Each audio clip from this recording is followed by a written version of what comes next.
Doctor ہما کس number 10 ایک خالی سڑک پر تیز رفتار سے سفر کرتی ہوئی گاڑی ایک سنسان راستے کی جانب بڑھ رہی تھی۔ ڈاکٹر زمان، ہم کہاں جا رہے ہیں؟ سنسان راستے کی طرف۔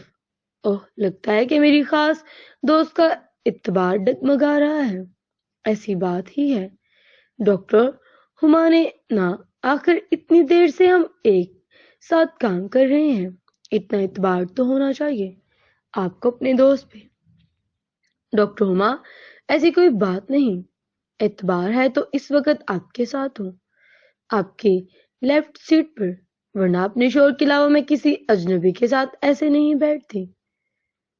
پتہ نہیں کیوں ڈاکٹر ہما کا لہجہ تلخ سا تھا، یا شاید ایک مضبوط سہارے کا ساتھ، ایک مخلص ہم سفر، سچا جیون ساتھی، ہر مشکل وقت میں ساتھ دینے والا شوہر۔ اسے اپنے شوہر کی یاد آ رہی تھی۔ ہما سوچ رہی تھی کہ اسے اپنے شوہر کی اجازت کے بغیر کسی اجنبی انسان کے ساتھ نہیں آنا چاہیے تھا۔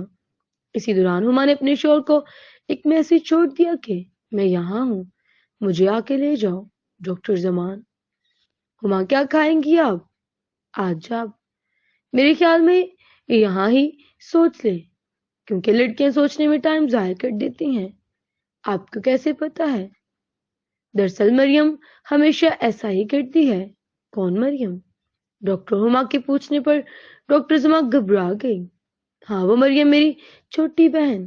ہاں، مریم میری چھوٹی بہن ہے، کبھی بتایا ہی نہیں۔ ڈاکٹر زما، آپ کو پسینہ آ رہا ہے؟ ڈاکٹر ہما کے پوچھنے پر ڈاکٹر زمان زد پڑ گئے۔